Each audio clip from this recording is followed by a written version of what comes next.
We discussed once about Krishna and Arjuna on the battlefield, Hmm. and you said something very fascinating, which was it was in that moment where Arjuna he feels like I shouldn't do this, but Krishna tells him like, "Yo, this is your destiny. You got to go forward with it." And what's so fascinating is that's the cusp of the moment. You Yeah. can't flee the cusp of the moment. So could you please expand on that idea where Krishna tells him, it's better to live your own destiny than to imitate the destiny of another. Yeah. Yeah. Because Arjuna, he's a warrior. He has a particular nature. And Krishna also says that, one is forced to act by the nature we've acquired. And he says, what can repression accomplish? So, Ah, it's not that we give up our duties, give up the world artificially. We have to actually, we have this idea of dovetailing. So it depends on the reason for why we're doing things. So what does dovetailing mean? dovetailing, I think it's a term in like woodworking, almost like Mm, you're trying to like bring something to a point, mm.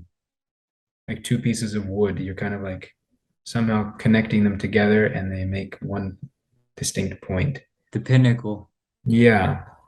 So instead of allowing our desires to flow towards just material enjoyment for ourselves, we try to actually use those desires, but in service to Krishna. So one example you could have you heard of Hanuman? I have. So Hanuman, he traveled to Lanka and he actually found Sita, who was captured and she was being held prisoner there by Ravana. Yeah. And so Hanuman had a lot of anger. He's a warrior also. So typically people think that anger is not something that is spiritual, but actually for in his instance he used that anger. The Rakshasas, the demons, they lit his tail on fire, but then he broke free and his tail was burning and he just jumped from building to building and caught all of Lanka on fire and it all burned to the ground. So it's an instance of utilizing anger in the Lord's service. Similarly, Mm. Arjuna was on the battlefield and Krishna was like, look, you got to get angry. Otherwise, you're not going to be able to fight. And it's like, how can you fight in a battle if you're not at least angry? You need that Yeah. energy. Channeling that emotion, that energy in the Right. right direction, huh? Yes. You mentioned something fascinating about what Krishna says.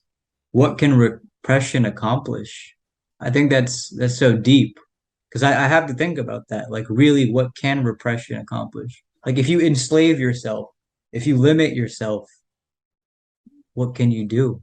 Yeah. You're just kind of sitting there and like, just kind of like all tense, just trying to like hold everything back. But it's artificial renunciation.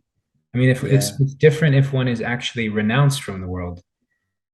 Krishna also says that those who those who just sit in meditation, but who dwell inside on sense objects, they're to be known as pretenders. Mm.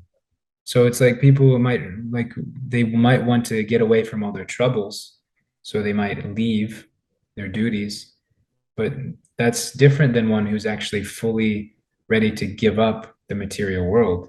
You have to actually be free from the desire to want to enjoy the material energy.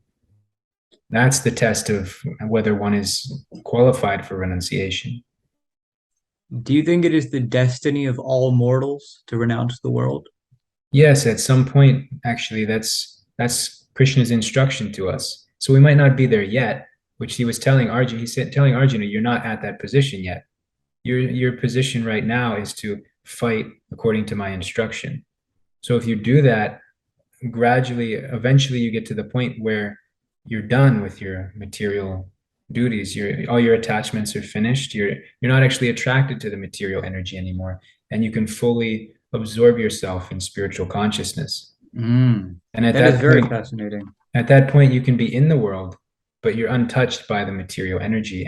And according to our teachings, also at the time when one dies in that consciousness, when they leave their body, they don't return to the material world. They go back to Krishna.